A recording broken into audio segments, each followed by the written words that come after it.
Aleluia. Pode aplaudir ao Senhor? Aleluia. Pode sentar, meu irmão.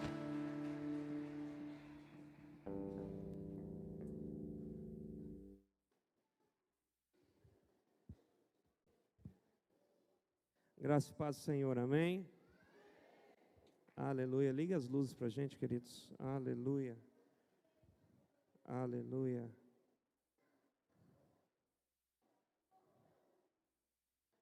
Santo é o Senhor. As crianças até 10 anos podem sair já para o culto infantil. Crianças até 10 anos.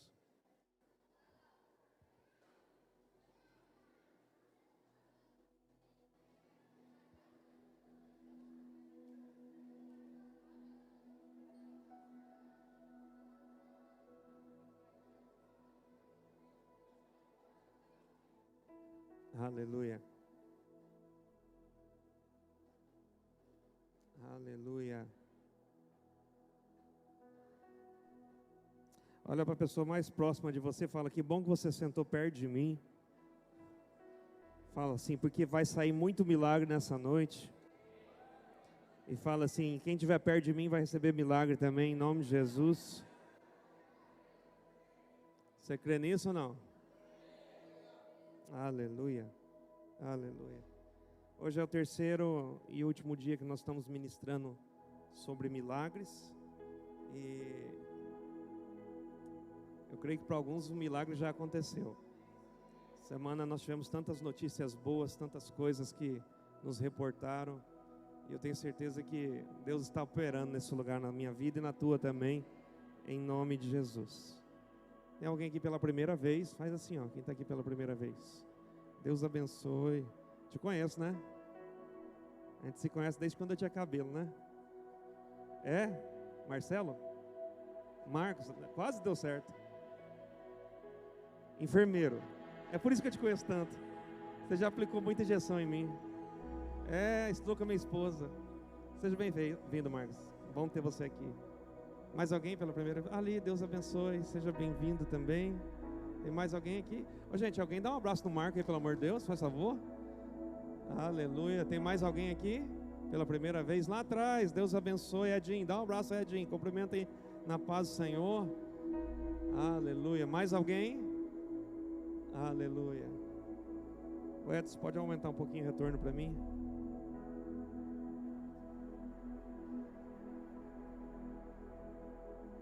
Aleluia. Eu falei para mim assim: vou subir lá, não vou falar da chácara. Mas eu não aguento. Gente, quem já viu as fotos, quem já pôde ir lá, dá um glória a Deus. Essa semana a gente começa a fazer o contrapiso já. Felipe já marcou até atividade lá na chácara. Os jovens vão orar no terrão lá, vai ser uma bênção. E nós temos crido do Senhor que o Deus é um Deus de milagres, também nessa área. Deus tem trazido prosperidade no meio da igreja e a gente tem juntos conseguido construir aquilo lá. E eu tenho certeza que vai ser uma bênção. Eu lembro que quando a gente comprou aquela chácara, a gente comprou um alqueire por R$117 mil. E já nos falaram, já nos ofereceram mais de 350 mil lá. E eu quero declarar que aquilo lá vai valer 1 milhão daqui a um tempo, em nome de Jesus. Porque isso é, amém. Você vai aplaudir, aplaude certo. Aplaude ao Senhor, que é digno de toda adoração. Amém. Mas mais que valor monetário, é o valor de pessoas que vão ter vidas transformadas naquele lugar. Casamentos vão ser restaurados naquele lugar. Filhos e pais vão voltar a ter relacionamento naquele lugar. Gente, nós já falamos sobre duas mensagens. Obrigado, Jonas. Nós já falamos sobre 2 mensagens sobre milagres. A primeira era a espera de um milagre, você esperando o teu milagre chegar. E nós falamos semana passada que o milagre requer movimento. E hoje o título é Encontrando Paz no Meio do Pânico. Diga comigo: encontrando paz no meio do pânico. Olha pro teu irmão, só para incomodar ele, que é gostoso fazer isso. Fala assim: se está no pânico, você vai encontrar paz, em nome de Jesus.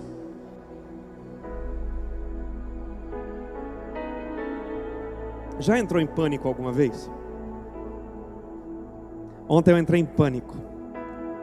Você vai dar risada, mas a gente paga uns micos de vez em quando. Ontem eu fui em 2 aniversários, a igreja está crescendo, dia de sábado vira uma loucura, aniversário o dia inteiro. E eu gosto desse negócio. Diz que um pastor sem barriga é um pastor sem crédito. E aí eu estava no 2º aniversário lá, eu estava sentado numa cadeira que nem essa aí. E você sabe quando você está assim, passando a mão, e aí o teu dedo enrosca no meio do ferrinho? Enroscou meu dedo, não saía mais. Eu falei, ai gente, é sério. E aí a gente, sério, o negócio ficou sério mesmo, porque começou a doer o negócio. Aí uma irmã já começou, meu Deus, meu Deus, meu Deus, olha o dedo do pastor. E eu, ai, tá doendo mesmo. E aí aquela loucura, rapaz, que pânico. Eu achei que ia cortar meu dedo. A única imagem que vinha na minha cabeça era meu dedo decepando assim, ó. Aí uma irmã cheia da unção de Deus, de graça, ela teve uma revelação dos céus. Ela falou, traz detergente. Aí pôs o detergente, mas saiu, rapaz, porque onde entra tem que sair. Quando eu cheguei em casa eu comecei a dar risada de mim mesmo. Falei, por que eu fiquei com pânico? Porque se o dedo entrou lá, o dedo tem que sair, ué. Acontece, queridos, que nós muitas vezes achamos que dominamos as nossas emoções. Muitas vezes a gente acha que a gente domina as coisas que estão ao nosso redor. E às vezes um simples dedo preso numa cadeira mostra para você que você não consegue dominar nada. Que todos nós precisamos da graça de Deus dia após dia. Tem alguém aqui que precisa da graça de Deus? A gente precisa da graça de Deus. Mas você já parou para se perguntar se Deus realmente se importa com você? Sabe? Será que Ele sabe aquilo que você está passando? Quando você chegou aqui hoje, talvez você fez a tua oração e falou, Deus, eu vou lá porque meu casamento está estragado, não tem mais jeito não. Eu vou lá porque a minha vida está um desastre. Eu vou lá porque o meu filho já não tem mais jeito, meu filho. Às vezes a gente fala assim, será que Deus sabe tudo isso que eu estou pensando? E não é que você não acredita em Deus, porque todos nós acreditamos em Deus, até o diabo acredita em Deus. Mas às vezes você realmente só se pergunta, será que Ele se importa com a minha dor? Será que Ele se importa com as minhas lutas? Será que Ele se importa com os desgostos que eu tenho da vida?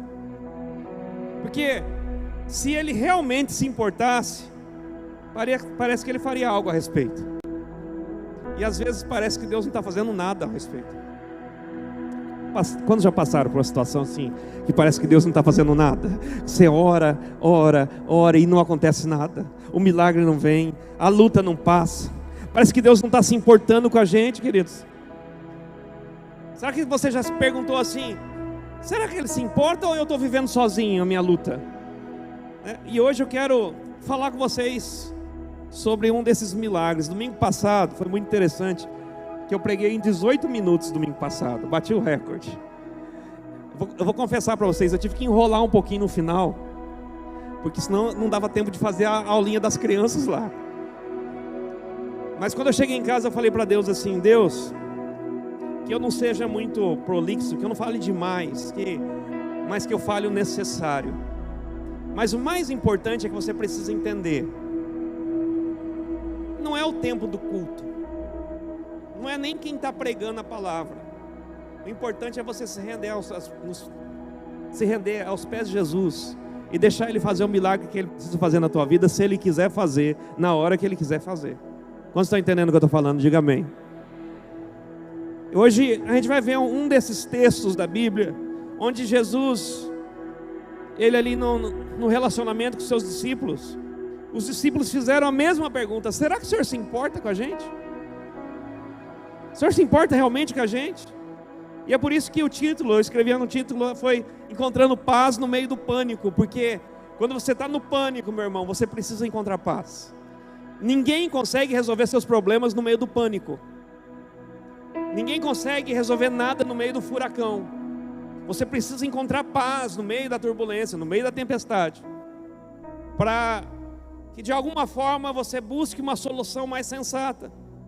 Eu quero que você abre a tua Bíblia em Marcos capítulo 4. Marcos capítulo 4.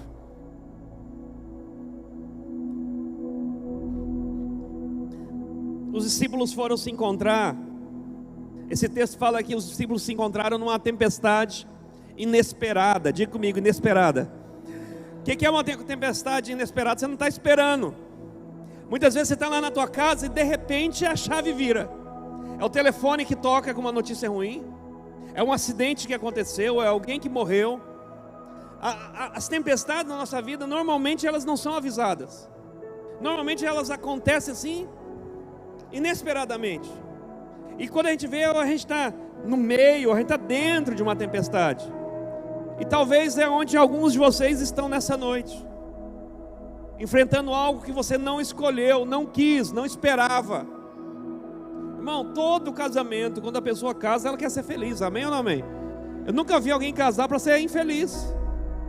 A gente tem filhos para fazer os filhos felizes também, amém ou não amém? Eu quero ver meu filho formado numa boa faculdade, num bom casamento. A gente não cria filho para ele terminar na boca de drogas. A gente entra num emprego, a gente quer ser um bom profissional. Eu quero que o meu patrão olhe para mim e fale assim: não, tem que dar uma promoção para esse cara, que ele é bom demais. Olha para o teu irmão e fala assim: esse mês vem promoção na sua vida. Fala para ele. Ah, pastor, credo, isso é afirmação. Não, irmão, a Bíblia fala que aquilo que 2 ou 3 concordarem na terra será concordado no céu. A gente entra numa empresa para fazer o melhor, você não entra para fazer o pior. Você quer crescer lá dentro. O Marcos é enfermeiro, né, Marcos? O Marcos quer ser o melhor enfermeiro, não adianta, irmão. É que o médico olha para ele e fala assim: aquele cara ali, posso confiar, o negócio vai andar. É desse jeito, ninguém entra num casamento, ninguém entra numa profissão, ninguém entra num relacionamento para dar errado. Mas quando acontece, aquilo mexe com a gente. Vamos ler um texto, Marcos capítulo 4, versículo 35 e diante. Diz assim a palavra do Senhor: naquele dia, ao anoitecer, Jesus disse aos seus discípulos: passemos para o outro lado. Deixando para trás a multidão, levaram-no consigo, assim como estava no barco. Havia também outros barcos com ele.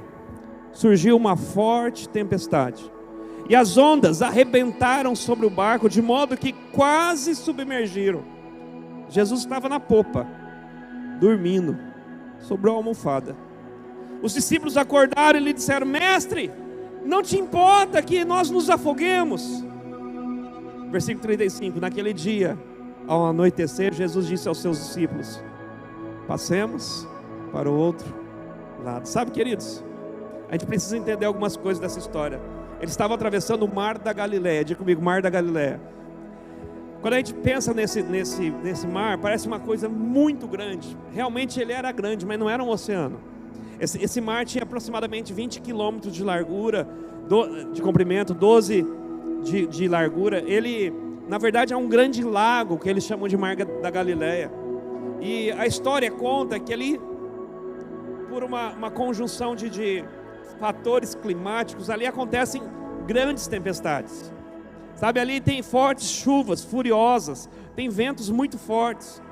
E depois de um dia de trabalho, depois de um dia de exercer o ministério, Jesus olha os seus discípulos e fala assim: vamos para o outro lado, já fizemos tudo que tinha que fazer aqui, vamos lá para o outro lado, a gente quer ir lá para o outro lado. Mas o que acontece? Quem vivia do outro lado? Essa é a grande pergunta. Quem vivia do outro lado não eram os judeus, eram os gentios. E os gentios eram um povo que eles evitavam esse povo, porque eles achavam que era um povo pagão, era um povo que não adorava Deus da mesma forma que eles adoravam. Os judeus olhavam para aquele povo e falavam assim: a gente não quer nem andar com esse povo. E tinha até rumores, aquelas brincadeiras assim, mas aquelas brincadeiras, eles falavam que até o próprio diabo morava lá, então ninguém queria ir lá. É nesse contexto onde as pessoas eram supersticiosas, até em relação ao mar.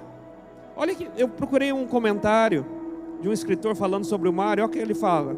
Dá mais um clique aí, filho. Dá mais um clique para mim. Eles vão dar, já, se Deus quiser. Dá mais um clique aí.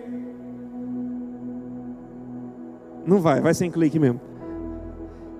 Esse comentarista diz assim: o mar era conhecido por engolir navios inteiros e engolir pessoas.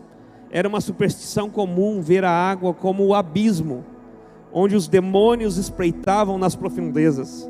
Este mar foi considerado a manifestação do reino da morte. As pessoas, a cultura deles é que aquele mar matava as pessoas. As pessoas tinham medo daquele mar. Quando você era criança, você ouviu falar sobre o Triângulo das Bermudas? Quem é que ouviu falar sobre o Triângulo? A gente ouvia falar sobre o Triângulo das Bermudas e todo mundo tinha medo de passar no Triângulo da Bermuda, porque lá os navios afundavam, os aviões caíam. Existia uma certa superstição sobre esse mar da Galileia. E com certeza aconteciam tempestades naquele lugar. E quando eu olho para esse mar e olho para essa história, a primeira coisa que vem ao meu coração, queridos, é que nós todos, brancos, pretos, amarelos, ricos, pobres, crente, católico, espírita, todos nós não estamos isentos de passar por tempestades. Olha para o teu irmão e fala assim: eu não desejo isso a você, mas a tempestade faz parte da vida. Fala isso para ele. Faz ou não faz? Faz parte. Todos nós já passamos. Sabe, a gente não está isento dessa tempestade. E de repente aqueles discípulos que andavam com Jesus, que estavam acostumados com os milagres de Jesus. Deixa eu fazer uma pergunta para você. Pedro estava naquele barco. Qual que era a profissão de Pedro? Tinha mais dois lá, Tiago, João e Tiago. O que eles eram? Pescadores. De repente aqueles 3 pescadores ficam desesperados com aquela tempestade. Então, irmão, eu fico pensando que aquela tempestade não foi qualquer tempestade. Eu gosto muito de pescar. Na verdade, eu gosto muito de ir no rio. Pescar é um detalhe, né? E eu lembro quando eu era muito menino, meu pai levou a gente para pescar lá no rio Paranapanema. E a gente não tinha um barco a motor, a gente tinha um barquinho a remo, aqueles barcos velhos. E eu lembro que a gente naquela época, não sei se era proibido, eu acho que não era. A gente pescava de espinhel. Quem sabe o que é espinhel? Aquelas cordas que vai colocando para você pegar o peixe lá. E a gente foi pegar o espinhel de manhã, rapaz, não tinha nenhum peixe. Alguém tinha passado antes, tinha pegado todos os peixes. Mas não tinha nem isca mais. Roubaram tudo. De repente a gente viu ao longe assim uma nuvenzinha do tamanho da mão de um homem. E meu pai falou assim: vamos sair, vai vir tempestade. Eu lembro que eu falei assim: ah, pai, o tempo tá lindo. Ele falou assim: bora, vamos sair que aqui é muito rápido. E aí meu tio, o seu João Pereira, começou a puxar aquele barco e vai, meu irmão, não deu tempo, a tempestade pegou a gente lá no meio. Sabe quantos estavam com salva-vida? Só eu. E não era salva-vida, era uma boia que colocava assim na gente. Aquilo, se caísse, morria do mesmo jeito, irmão. Eu lembro que meu pai falou assim: deita no fundo do barco, Julinho. Eu falei: por quê, pai? É o único jeito de não virar. Eu olhei aqui e falei: vou morrer. É hoje. Que desespero, irmão. Eles miraram numa casinha e estão lá atirando. A gente saiu quase 1 quilômetro para baixo da casinha. Desespero. Mas o maior desespero foi quando a gente chegou no barranco. Porque quem conhece ali o rio Paranapanema, você vai chegando na beira, já dá pé, tranquilo. Aí eu falei pro meu pai assim: não, deixa que a gente leva os barcos pela beira, que vocês vão pela terra. E foi eu e um companheiro empurrando o barco. Ele lá na proa, eu na popa. E aí tinha aquelas cercas que iam até no meio do rio, porque o rio era de uma inundação. A gente foi tentar passar o barco embaixo daquela cerca. Quando a gente passou o barco embaixo daquela cerca, era de arame farpado. O meu amigo passou, mas a desgraça daquele colete salva-vidas encascanhou naquele negócio, rapaz. E a água vinha por cima. E ele foi embora. Ninguém ficou olhando para mim. E aí quando a água baixava, eu fazia, a água vinha de novo. Até que alguém lembrou que o Júlio era filho, tinha que cuidar. Irmão, que desespero. E não foi nada, foi uma chuvenzinha. Agora imagina o nível de desespero desses homens que eram pescadores, ao ponto deles falarem assim: a gente vai morrer. Eles ficaram desesperados. Qualquer ilusão de controle se foi. Não, a gente é pescador, a gente controla. Não, qualquer ilusão de controle se foi. Eu estou pregando para a gente aqui que acha que tem controle das coisas. mas de repente o controle é perdido. Ah, não, se acontecer alguma coisa eu dou um jeito. E quando acontece, você fala, meu Deus, não dá para dar jeito. Como que eu tiro meu dedo dessa cadeira? Não tem jeito. E aí a noção de controle que você tem, de repente, acaba. Foi isso que aconteceu com esses homens. Olha o versículo 38. Jesus estava na popa, dormindo sobre uma almofada. Os discípulos acordaram, eles disseram, mestre, não te importa que nos afogamos? Realmente eles estão dizendo ali, ei, você não se importa com o nosso sofrimento? Faz alguma coisa. E talvez você chegou aqui hoje, meu irmão, está falando, Deus, olha para mim, faz alguma coisa. Eu não estou aguentando mais. Essa tempestade vai afundar meu casamento, essa tempestade vai afundar minha empresa. Irmão, a gente está saindo de uma... Parece que é uma coisa tão distante, mas faz só 1 ano e meio que acabou a Covid. Acabou a parte pandêmica da coisa. Foi logo ali. E tem gente tentando recuperar, e eu vou te falar uma coisa, tem gente que não vai nem recuperar. Porque tem gente que decidiu fazer as coisas que não deu certo quando começou a Covid. Você precisa aprender uma coisa: você colhe aquilo que você planta. Olha para o teu irmão e diga isso para ele: você colhe aquilo que você planta. Fala para ele: se você colher hoje, você não vai... Diga para ele: se você plantar hoje, você não vai colher amanhã. Leva um tempo.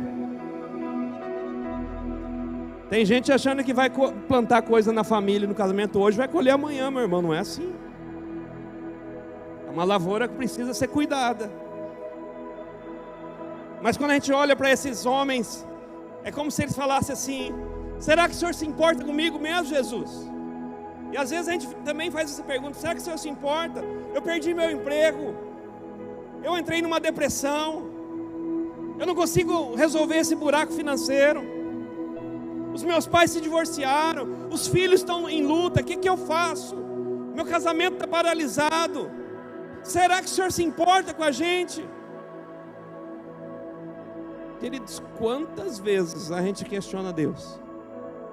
Eu lembro quando eu fiz a minha cirurgia bariátrica, eu achava que em 3 dias eu estaria em casa. Eu lembro que quando eu despedi da minha esposa para ir fazer a cirurgia,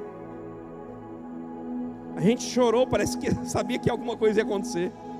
Mas a intenção era 3 dias estar em casa de novo, não 28 dias no hospital.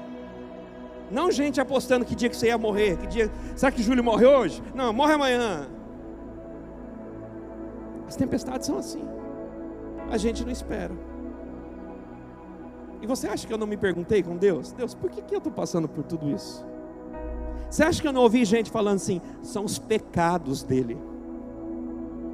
É os pecados, Júlio. Tem pecado escondido aí, ó. Tudo isso é pecado escondido. Quero te falar uma coisa: nem toda tempestade é para te causar dano. Tem tempestade que é pedagógica, é para te ensinar algumas coisas que você precisa aprender. Eu vivia pregando a experiência dos outros, e um dia eu orei e falei assim: Deus, eu quero viver as minhas experiências. Pior besteira do mundo, irmão. A minha oração tinha que ter sido assim: Deus, obrigado porque o Senhor me livrou de todos os problemas. E eu falava: não, eu quero ter experiência de quase morte também. Olha aí o que deu. Cuidado com as suas orações, elas podem ser respondidas. A gente tem que tomar cuidado. Eu sei que no meio daquela... Não, eu vou fazer a tempestade, eu vou fazer a bariátrica, vou ficar tanquinho, vou jogar beach tênis com meus amigos, vai ser uma beleza. Mas tinha um negócio lá errado, que foi a hora que escapou o grampozinho da cirurgia. E aí 26 bolsas de sangue depois, 12 bolsas de plasma depois.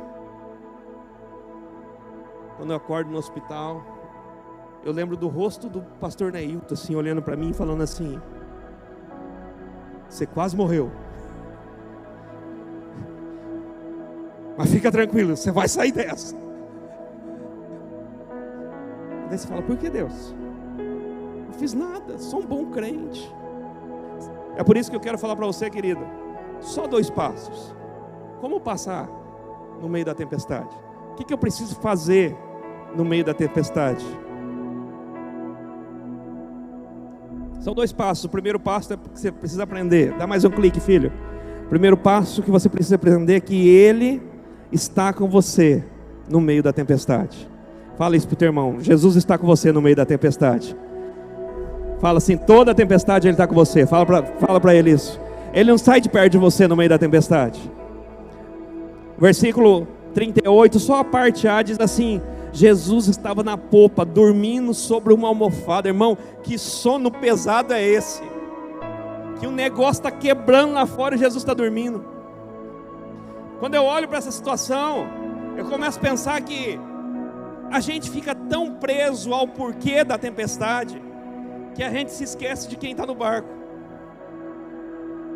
Diga comigo, eu não posso ficar pensando, me ajuda, na tempestade.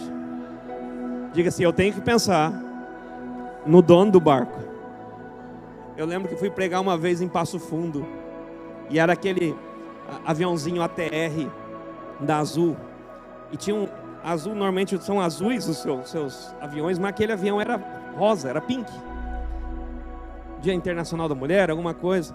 E quando eu embarquei de Curitiba para Campinas, tudo bem, mas quando eu saí de Campinas, a gente já saiu de lá com turbulência. 3 horas de voo, não serviram o serviço de bordo, de tanto que batia aquele avião. E naquele dia eu tive a graça, eu sentei na cadeira 1, assim, na 1. E ali na 1 você sente um pouco menos o vibrar do avião. Mas como eu já conhecia Passo Fundo, eu vi quando o avião foi pousando assim. O avião foi a primeira vez e arremeteu.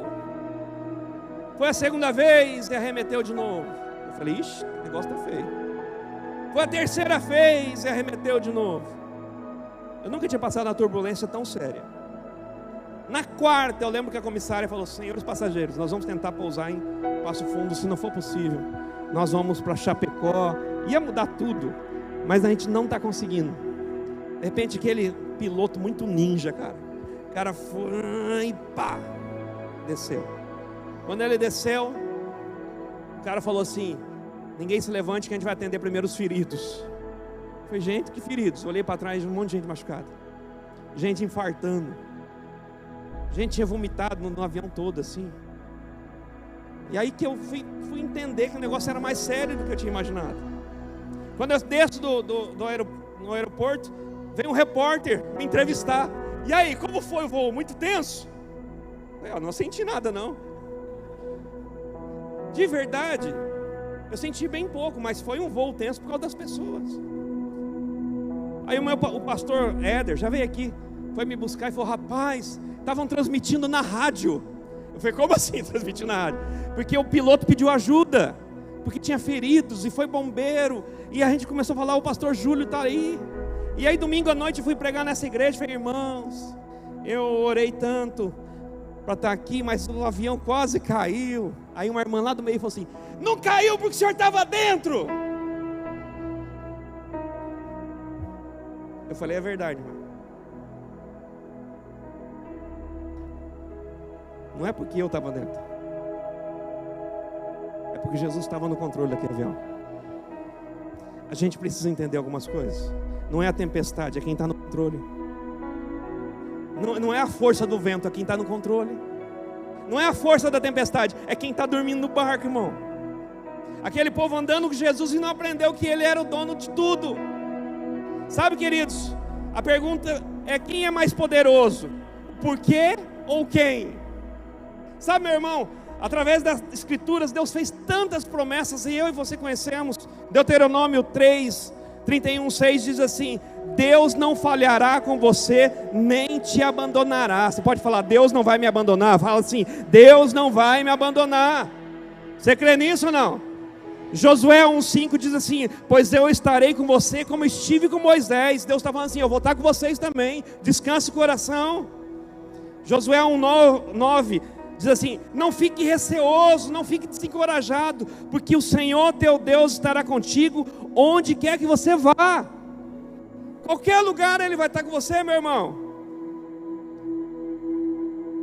O Salmo 23, versículo 4 diz, o Senhor é meu pastor, nada me faltará. Mas o versículo 4 ele falou assim, não temerei mal algum. Por quê? Porque tu estás comigo. Mateus 28:20 diz: eu estarei sempre com vocês, até o fim dos tempos. Fala com bastante orgulho e soberbo, teu irmão, fala assim: ele está comigo. Fala para ele está comigo. Ele está aqui comigo. Eu não sei porque eu lembro de história de pescador. Tempo atrás mandaram um rapaz de uma outra igreja para ficar um mês aqui com a gente, em disciplina. O cara estava em disciplina em outra igreja. E o pastor falou assim: Júlio, posso mandar o fulano aí para ficar um mês com você? Eu falei: pode. Ele fez coisa errada aqui, você dá uma força aí que eu não estou conseguindo. Eu falei: beleza.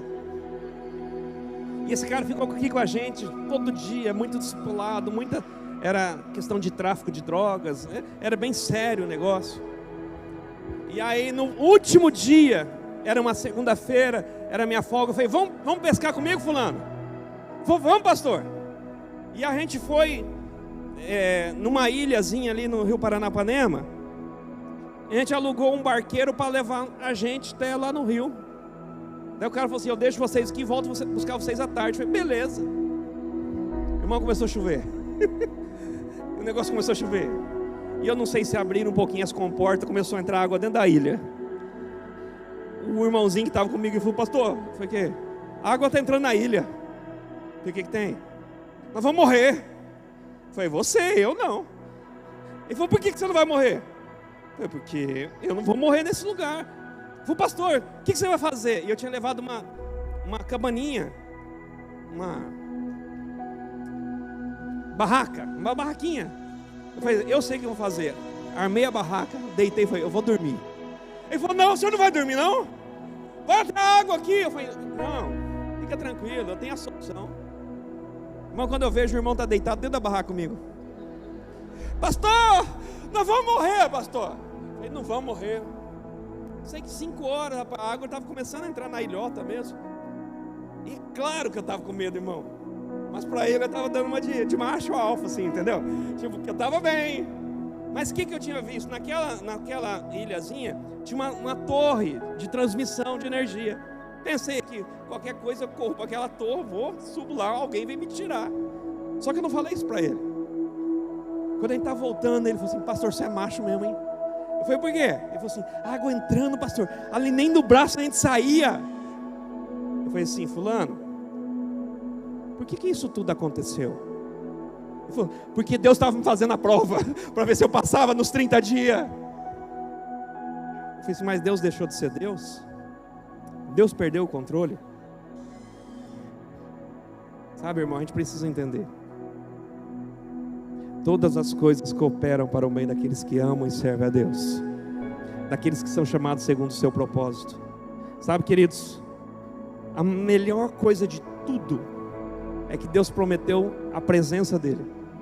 Ele falou assim: eu vou estar com vocês todos os dias. Todos os dias. Todos os dias. Todos os dias. Todos os dias. Todos os dias. Meu irmão, não fique envolvido com o que da tempestade. Você não pode esquecer quem está no barco com você. Jesus está lá todos os dias. Se você está de pé do lado de um túmulo no cemitério, Jesus está ali com você. Você não está sozinho. Sabe, quando alguém rebenta teu coração, Jesus está ali com você. Quando você perde teu emprego, Jesus está ali com você. Quando você recebe um telefonema, que é aquele telefonema que você nunca mais quer receber, Ele está ali com você. Querido, quando você volta para casa, encontra a casa, o apartamento vazio, roubaram tudo, ei, Jesus continua ali com você. No mundo tereis, mas tende bom ânimo. Eu já venci esse mundo, aleluia. Ele nunca te deixa, Ele nunca te abandona. Jesus nunca disse que a gente não passaria por tempestade. Ele falou: vocês vão passar, mas eu vou estar com vocês, aleluia. Segundo princípio, para a gente encerrar. O primeiro é que você está na tempestade, mas Ele está junto com você. E o segundo é: se você está na tempestade, é por causa do propósito dEle para você. E aí é difícil da gente entender. Como assim? Essa tempestade é porque eu faço parte do propósito? Volta comigo na história. Quem que falou que tinha que ir para o outro lado? Jesus. Quem falou para eles: entra no barco, vamos para o outro lado? Jesus. Jesus tinha um propósito naquela cidade.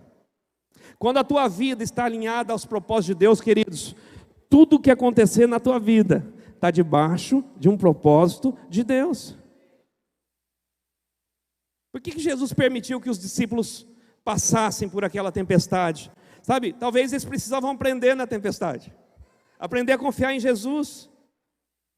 De repente não foi possível aprender andando com Jesus, precisou passar por uma tempestade. Olha o Marcos capítulo 4, versículo 39. Jesus levantou-se, repreendeu o vento e disse às ondas: silêncio, fiquem quietos. Então o vento diminuiu e ficou completamente calmo. Assim ele repreendeu, ele falou como alguém com autoridade fala, ele falou: ei, quieto aí, silêncio. Ele não disse, por favor, ô vento, para. Ele falou: fica quieto, para. Está na hora de acabar essa tempestade. O legal dessa história é pensar que Pedro era um pescador. E Pedro teve medo. E Pedro não parou para pensar que ele tinha um propósito do outro lado. Pensa comigo. Nós vamos conquistar essa cidade para Jesus, diga amém. Só para você não achar que a gente está falando com soberba, é a gente e todas as outras igrejas de Cristo, amém, gente? Amém ou não amém? Mas nós temos o nosso propósito aqui. Nosso propósito, nós trabalhamos com célula, nós trabalhamos com discipulado, a gente trabalha com grupos de mentoria, a gente trabalha com Cruz Azul, com as mulheres de oração, a gente trabalha com ministério de jovens, ministério de crianças. Esse é o propósito que Deus deu para a gente. Mas se a gente vai fazer isso, você acha que o diabo não vai se levantar? Acha que ele vai deixar tranquilinho assim? Não, fica tranquilo, não vou nem ligar para vocês. Não, ao contrário, meu irmão. E a gente precisa entender que essas tempestades muitas vezes são levantadas para tirar o nosso foco do propósito. Ontem encontrei um rapaz, foi no nosso encontro a 2014, estava eu e o Juninho conversando com ele, ele falou assim: eu amo o Senhor, pastor. Eu falei: por quê? Ele falou assim: porque se hoje eu estou casado, se hoje eu tenho uma família, é porque lá em 2014, naquele encontro, o Senhor abraçou a gente. Eu estava com uma vida virada, e hoje está aqui a minha filha para mostrar para o Senhor que Jesus faz milagre mesmo. Irmão, esse irmão não é da nossa igreja, ele é de outra igreja. Mas quando você vai cumprir o teu propósito, as tempestades se levantam. Sabe, queridos, Pedro aprendeu tantas coisas nessa tempestade, e uma delas é que, no meio da tempestade, você precisa lançar tudo no colo de Jesus. Olha o que Pedro escreveu em 1 Pedro capítulo 5, versículo 7. Lancem sobre ele toda a sua ansiedade, porque ele tem cuidado de vocês. Vamos ler todos juntos? Lancem sobre ele toda a sua ansiedade, porque ele tem cuidado de vocês. Aleluia. Essa palavra lancem no grego, né, no inglês é other time, no grego, porque ela não tem uma tradução literal para o português, mas é mais ou menos assim, ó: transfira tudo para ele, coloque tudo nele. Está com ansiedade no casamento? Transfere para ele. Está com ansiedade na família? Transfere para ele. Está com ansiedade no emprego? Transfere para ele. Como assim, pastor? Jesus falou assim, ó: aprendei de mim, sou manso e humilde. Ei, levem o meu fardo é leve. Deixa que eu carrego o fardo para vocês. Talvez você chegou aqui hoje, tem medo de um futuro, do relacionamento, está preocupado com o seu filho adolescente, talvez está enlouquecendo com as suas finanças, o futuro na sua carreira, talvez até uma questão de saúde. E a pergunta é: será que você vai colocar tudo isso na mão de um Deus irresponsável ou de um Deus poderoso? A escolha é sua. Não, num Deus irresponsável eu não entrego não. Claro, nem eu entregaria, mas o Deus que nós servimos é um Deus poderoso. É um Deus poderoso. Sabe, queridos, a gente precisa acreditar que Ele realmente é todo poderoso. As tempestades não vêm sozinhas. As tempestades normalmente vêm com um propósito. E a gente precisa entender que Ele cuida do coração partido, Ele se aproxima dos desesperados, Ele está perto daqueles que estão com o espírito esmagado. Você pode ser até uma pessoa rejeitada, mas Deus nunca vai abandonar você. Vamos ficar em pé?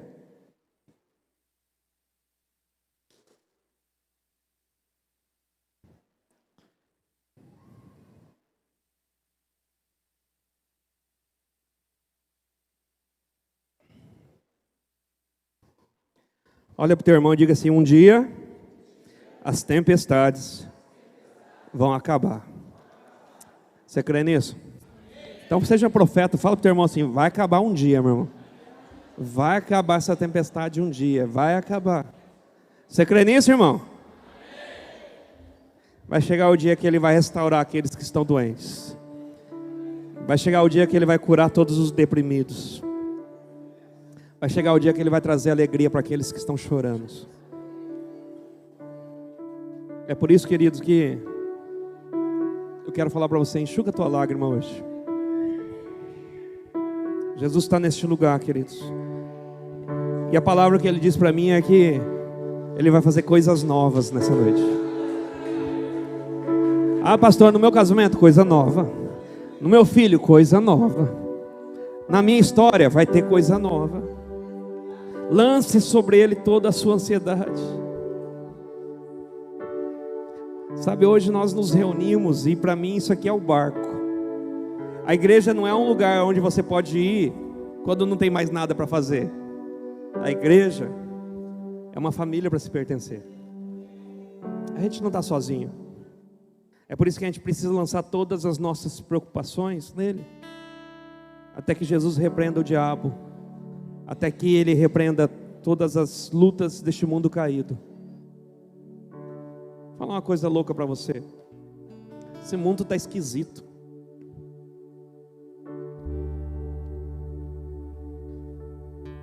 Esse mundo está esquisito. Lança um filme da Barbie. E os crentes caem tudo na esquisitice. Todo mundo levando seus filhos para ver uma Barbie.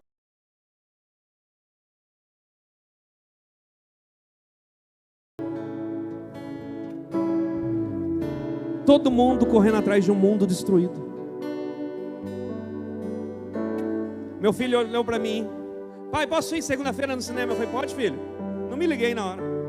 De repente eu vou lá e falei: que filme, filho? Ele falou: Barbie. Eu falei: não vai. Ele falou: por quê? Eu falei: não vai não.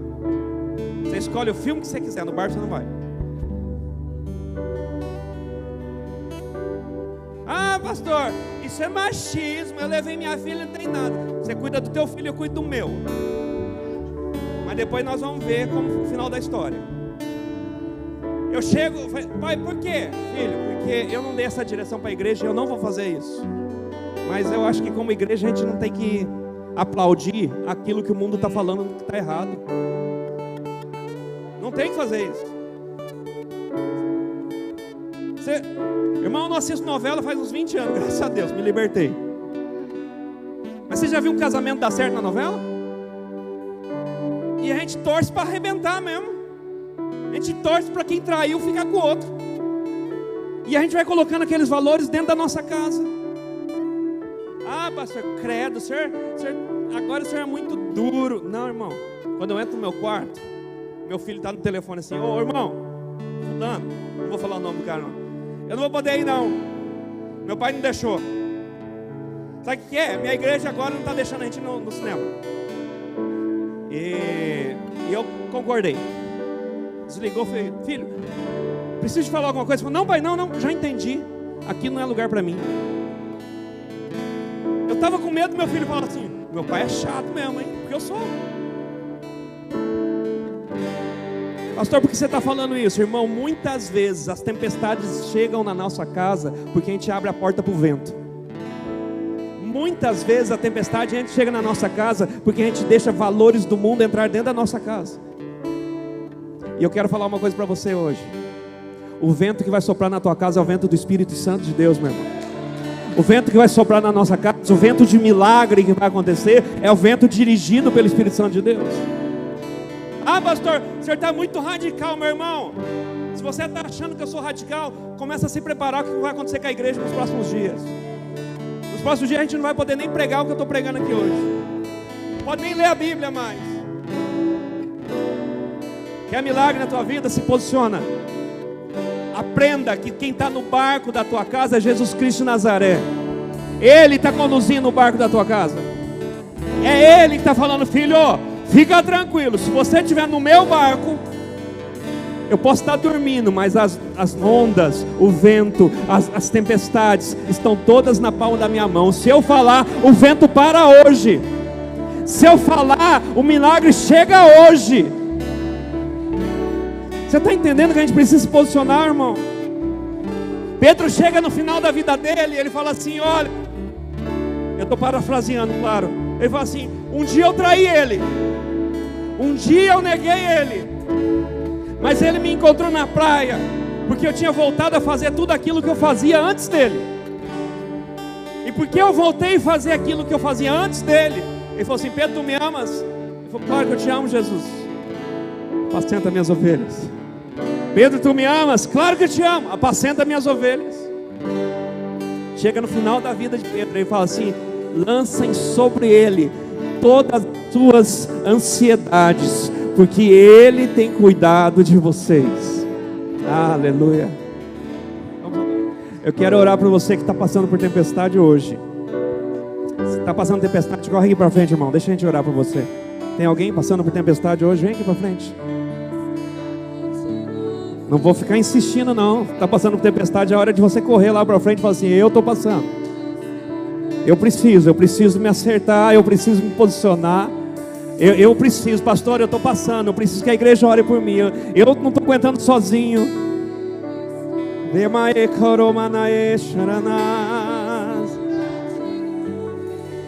Estende sua mão aqui para frente, querido. Estende sua mão aqui para frente. Levante sua voz em oração e abençoe essas pessoas. Você que está orando, não sai de perto não. Bota a mão no ombro dessa pessoa aí.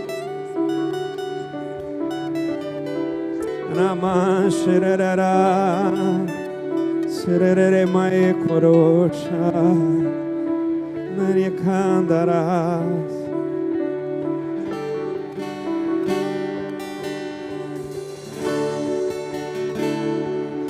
Serere mae karanamasaras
Aleluia.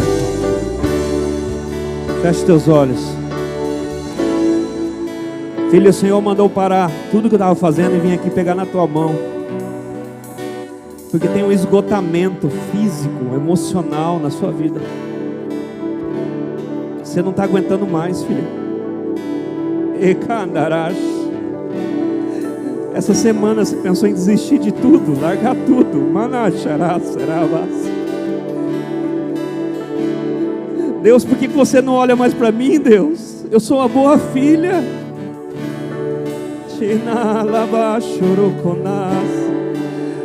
O Senhor falou para você assim, fica firme.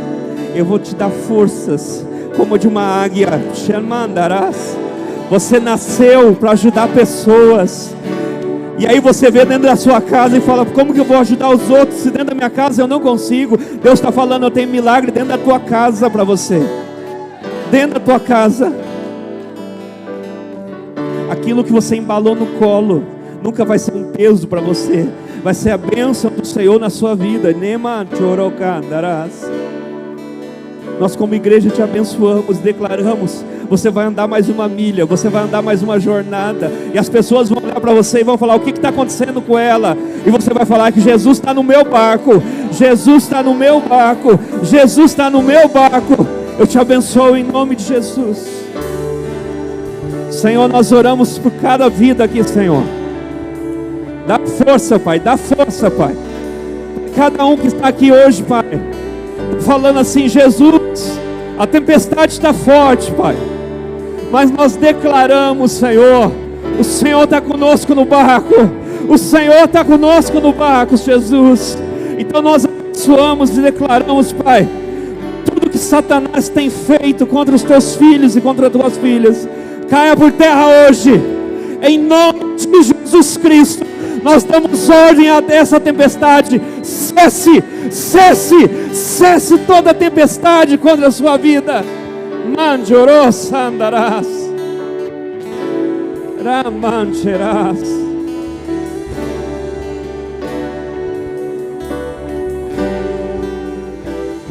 Faz tua mão em forma de receber assim.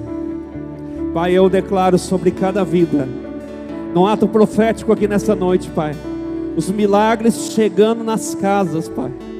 Pai, foram 3 domingos falando de milagres, porque nós acreditamos num Deus que faz milagres, Senhor. Pai, em nome de Jesus, Pai, os milagres familiares, Pai, dá força ao cansado, Pai, dá força ao cansado, Jesus. Os milagres, Pai, com filhos, os milagres na saúde, nós declaramos em nome de Jesus, o teu milagre chegando, o teu milagre chegando, o teu milagre chegando. Remandachandarás. Glorificamos ao Senhor, Pai, exaltamos ao Senhor e aplaudimos ao Senhor em nome de Jesus. Volte para o teu lugar, dá um abraço nessa pessoa aí do teu lado. Volte para o teu lugar.